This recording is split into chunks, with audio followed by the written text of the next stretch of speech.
महाराष्ट्राच्या राजकीय रंगमंचावर आज एक विचित्र दृश्य उभं आहे।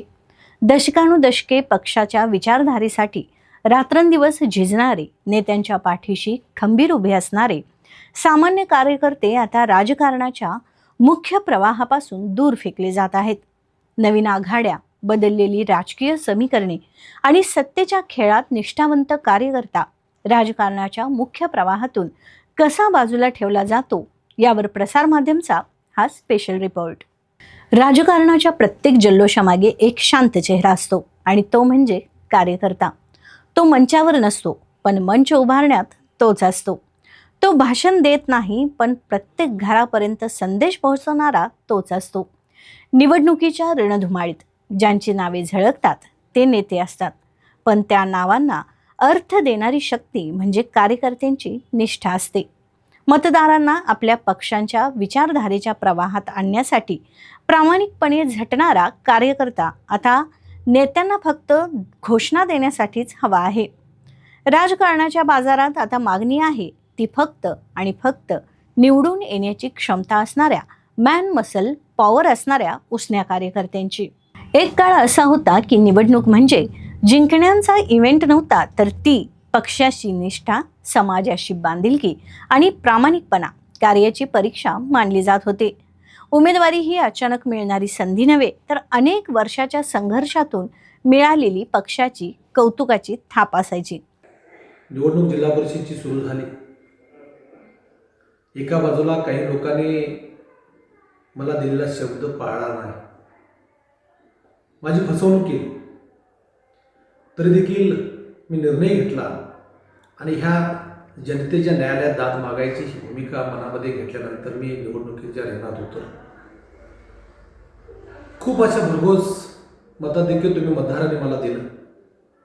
एका बाजूला पैशाचा वारेमाप वापर, बेभानशाही, आश्वासनांचं गाजर, नोकऱ्यांचं आश्वासन, विकास कामाच्या घोषणा, ह्या सगळ्याच्या माध्यमातून कुणालाही अर्धा कप चहा न देता ज्या लोकांनी माझ्यावर प्रेम केलं, माझ्या मुलगीला अनेक लोकांनी ह्या ठिकाणी आर्थिक मदत केली, पाठबळ दिलं, ताकद दिली आणि एक विश्वास दिला की तुम्ही लढा, आम्ही तुमच्या सोबत आहे।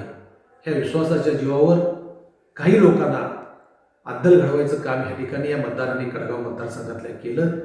मी सर्वांचं मनापासून आभार मानतो की आम्ही ज्या पद्धतीनं तुमच्या विश्वासावर ह्या मतदारसंघामध्ये पाया रोवला आणि तिची सुरुवात चांगल्या पद्धतीनं तुम्ही सगळ्यांनी केली। कुठल्याही आश्वासनाला बळी पडता न पडता माझ्यासोबत एक 1750 लोक ह्या ठिकाणी ताकदीनं शक्तीनं उभा राहिले। या सर्वांचं मनापासून आभार मानतो। पुन्हा देखील तुमच्या सेवेत मी आजही आहे, उद्याही आहे आणि परवाही तुमच्यासोबत राहणार असा विश्वास तुम्हाला ह्या निमित्तानं देतो। आणि भविष्यकाळामध्ये एक निष्ठावंत कार्यकर्त्याच्या पाठीमागं लोक कसे उभे राहतात हे एक उदाहरण म्हणजे कडगाव मतदारसंघ। अशाच पद्धतीनं तुम्ही माझ्यासोबत भविष्यकाळात राहावा हीच आपणास विनंती करतो आणि तुमच्या ऋणामध्ये कायम राहील असे ह्या ठिकाणी मी विश्वास देतो।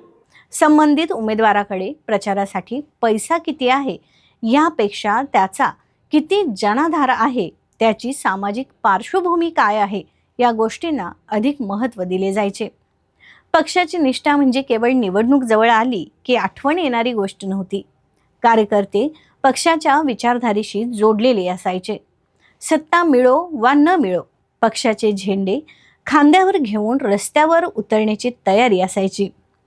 पण कालांतराने सामाजिक राजकीय परिस्थिती बदलत गेली। मतदारांचे प्रश्न सोडवण्याऐवजी निवडणुका जिंकणे हाच व्यवहार तोंडवर काढू लागला आणि या व्यवहारातूनच निवडणुकीसाठी उमेदवारीचे निकषही बदलत गेले। समाजभान, सामाजिक बांधिलकी, लोकसंवाद आणि पक्षाच्या विचारधारेशी असणारी प्रामाणिकता असणारा पक्षाचा निष्ठावंत कार्यकर्ता निवडणुकीच्या प्रवाहातून कालबाह्य झाला। मी जयकुमार रंगराव शिंदे, माझं कार्यक्षेत्र, मी जिल्हा राष्ट्रवादीला ग्रामीण उपाध्यक्ष म्हणून गेली 30 वर्षे मी शरद पवारांच्या जवळ कार्य करत आहे। माझं पहिलं जे होतं नोकरीचं, माझं मंगळपेठ रिक्षा मित्र मंडळ 1976ला आम्ही 77-78ला एक अध्यक्ष म्हणून काम केलेलं आहे.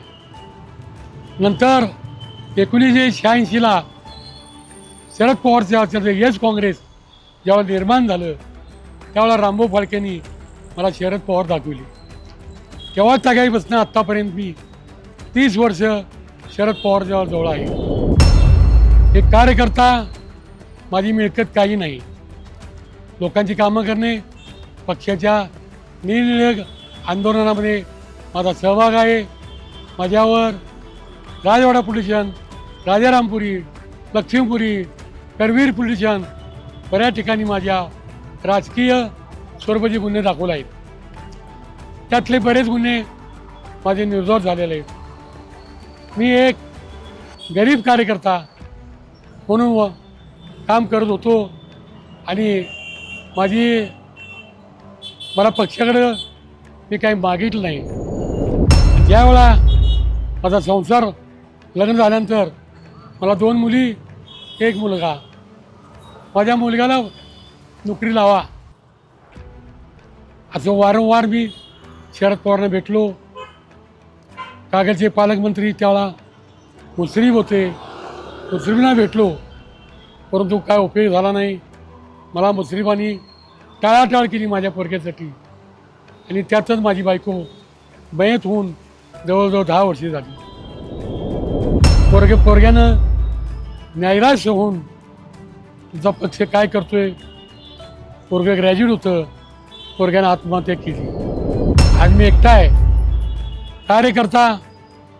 कार्यकर्त्याचं जीवन जगण्यासाठी आज तसे कार्यकर्ते काम करतात पक्षाचं.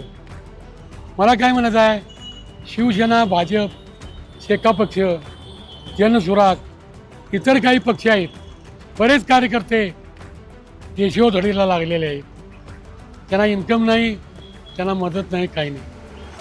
मला मदत करणारे आदरणीय मालोजीराजे छत्रपती बाळासाहेब पाटील, माजी सहकार मंत्री, अन्य काही लोक आहेत शिवसेना भाजपमधले, त्यांनी मला सांसारिक मदत केलेली आहे.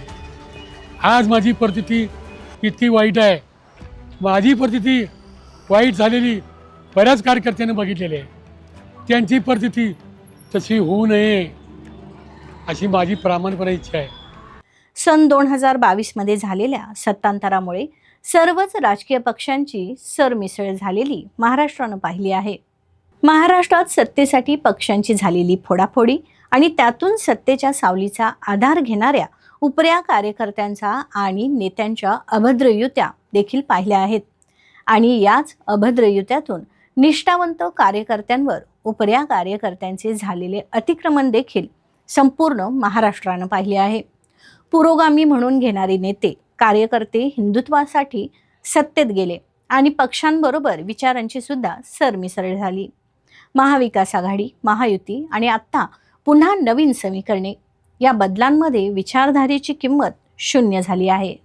एकेकाळी पक्ष हे कार्यकर्त्यांचे वैभव होते. कोल्हापूरमध्ये छत्रपती शाहू महाराजांच्या वारसातून उभ्या राहिलेल्या राजकीय चळवळींनी सामान्य माणसाला ताकद दिली. पण आज कार्यकर्ता फक्त निवडणूक काळात उपयोगी पडणारी वस्तू झाली आहे. या कार्यकर्त्याला राजकारणाच्या मुख्य प्रवाहातून डावलायला सुरुवात झाली आहे. दुसऱ्या पक्षातून आलेल्या कार्यकर्त्यांची राजकीय सोय लावण्यासाठी आपल्याच एकनिष्ठ कार्यकर्त्याला वाऱ्यावर सोडून देण्याची राजकीय प्रवृत्ती लोकशाही मूल्यांना कुठेतरी पायदळी देऊ लागली आहे. महाराष्ट्रासारख्या राज्यात जिथे जाती, जमाती, शेतकरी आणि कामगारांच्या मुद्द्यांवर राजकारण चालते, तिथे हे कार्यकर्ते खंबीर आधार असतात. पण ते डावलले गेले की पक्ष कमकुवत होतात. नवीन चेहऱ्यासोबत जुन्या चेहऱ्यांना सोबत घ्यावे लागेल, अन्यथा ही प्रामाणिक आणि निष्ठावंत कार्यकर्त्यांची होरपळ वाढेल आणि राजकारण केवळ सत्तेच्या खेळाचे मैदान बनेल. आणि असं झालं तर राजकीय पक्ष आणि समाज यांच्यातील सकारात्मक संवाद साधणारा हा दुवा निवडणुकांच्या इव्हेंटमध्ये लुप्त होऊन जाईल. सत्ता येते जाते, गठबंधनाचे रंग बदलतात, नेतृत्व बदलते, पण कार्यकर्ता हा कायमस्वरूपी असतो. तोच पक्षाचा श्वास असतो, तोच संघटनेचा पाया असतो. जर त्याची निष्ठा जपली गेली तर राजकारणात दिशा मिळेल, पण जर त्याची उपेक्षा झाली तर सत्तेचा जयघोष मोठा असला तरी आतून पोकळी निर्माण होईल.